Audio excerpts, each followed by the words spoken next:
Alright guys, I got a 2020 Jeep Gladiator at the shop today. We're about to add our plug and play remote start onto the factory key. This is going to be the same install for the Gladiator and the Jeep Wrangler JL. So we're going to pull it in the shop and do the install and show you guys how to do it, and then we'll pull it back out and give you a quick demo on it.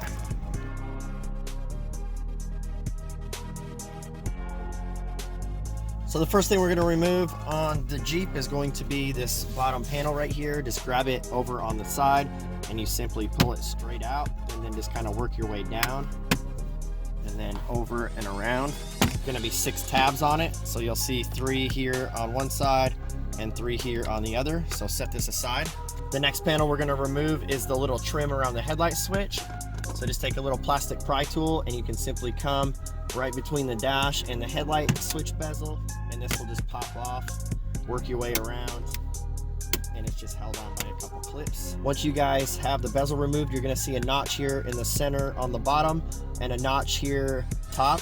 Just take a small flathead screwdriver, stick it in, and then put a little leverage on it, and you're going to pop it right out of the dash like this, so the bottom is loose.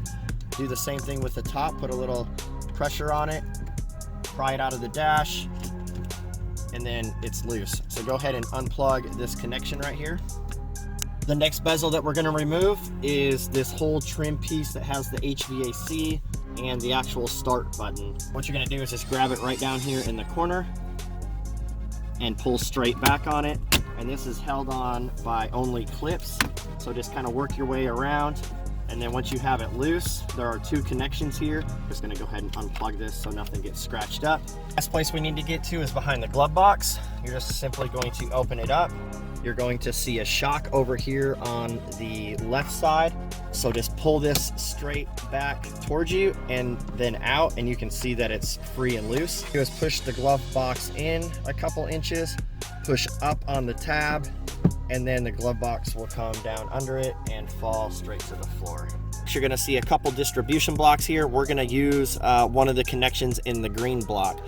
So what you're gonna do is push it towards the center of the vehicle to release it from the mounting tab. Some of these are really tight, but just give it a push and then lift it up, and you'll see kind of like the hooks here. So when you put it back down, you just put it back down and slide it towards the center, and it will lock into place. Rotate this block so the 3-pin connector is on the bottom left. All the other ones are 2 pins. You'll see a single 3-pin connector right here, and you're gonna count over 4 positions. So 3-pin is 1, then we have 2, 3, 4. You should have a yellow wire and a brown white wire. Right here on the side, take a little pick tool. You go right between the green plastic and the white plastic of the connector. You can push in and it will release that latch, and then just lift straight up and it will come out every single time. The purple and yellow wire are cut from the harness on the Jeep applications. These are not used, so go ahead and snip them off. The white black loop up here by the relay connector, which is the biggest connector by the module connections, this wire just gets cut in half. All right guys, we're gonna go ahead and start with a parking light connector up here. Go ahead and take our portion of the harness that's labeled parking lights, and what we're going to do is basically just fish it right up through the bottom of the dash and over here towards the switch, just like this. You're going to use the square connector obviously because that's what's in the Jeep, so simply plug in the OEM connector to our harness like so. Take the other end of our harness and plug it back into the switch, so it'll just clip right back in. And then the remaining 2 connectors, do not hook them together, just leave them like this, and then go ahead and pop the switch right back into the dash, and then you can put the plastic bezel, snap that back on, and we're good to go. Make sure your switch and the dimmer and all that good stuff is positioned right, because it does get moved when you're moving stuff around. Next connector we're going to install is the one labeled ignition switch or push button, and you're simply going to route this same process underneath the dash, and you're going to bring it out the hole up here where the actual push button resides, and same process. Plug the OEM connector into our harness, and then the other end will go right back into the bezel when you clip it on. So go ahead and grab the section of our harness that has the little 2-pin jumpers on it. So you're going to have one that has the blue and pink wires, another one that has green and brown. The green and brown will not be used, so simply fold those over, either tape it or secure it to the harness so it doesn't rattle. We are going to use the one with the blue and pink wire. The labels on it don't necessarily matter. We are going off of the wire color for the Jeeps. So same process as before, factory connector into our harness like that, and then plug our harness right back into the block. So once you guys have the mounting block secured back to the bracket, go ahead and take the other end of our harness that has the green plug on it like this. This has to run over and plug into the remote start harness. And you're going to route it right up here to the center area, and it's super easy to get to. So then just pull the slack up this way. So you can go underneath the wiring, underneath all the plastic up here. Just keep fishing it over to the driver's side and pull the slack as you do.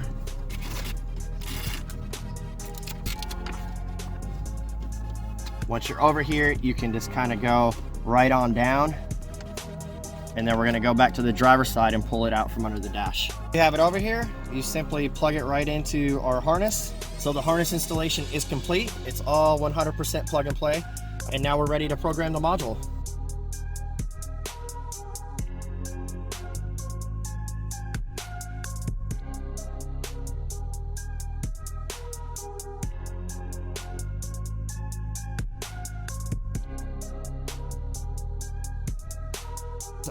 For the module programming, we're going to refer you to the installation guide. It is super easy.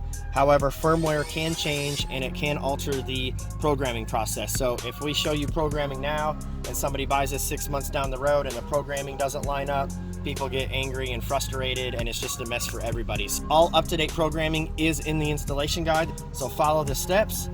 Once you guys complete stage 1, you're going to unplug the remote start module and send it back to us. Take the relay chip with a fuse on it and simply plug it in up here. It's only going to pop into one spot.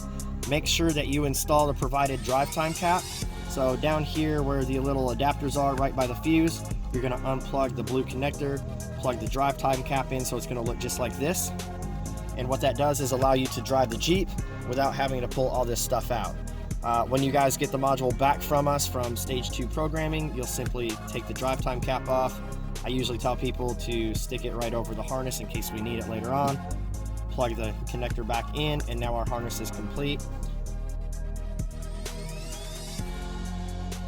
And then what you're going to want to do is, if you guys have the drive time cap installed, go ahead and unhook that and then reconnect these blue connectors here, just like that. Before you plug the module into the harness, disconnect the relay chip. After the module is completely connected, go ahead and plug the relay chip back in. And now you can go on and plug the module back in after receiving it back from stage 2.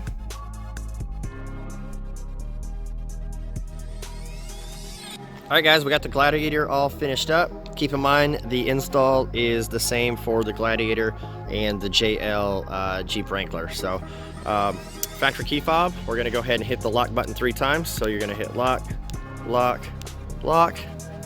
Give it a couple seconds to turn the electronics and everything on. And there we go. So parking lights will come on front and rear. When you guys are ready to come out and leave, just simply hit the unlock button. That starts a 45-second timer for you guys to get in and go.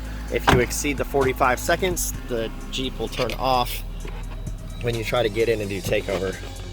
So you can see it's in the run position, so all you have to do is tap and release the brake pedal, hit the brake, pull it out apart, and away we go.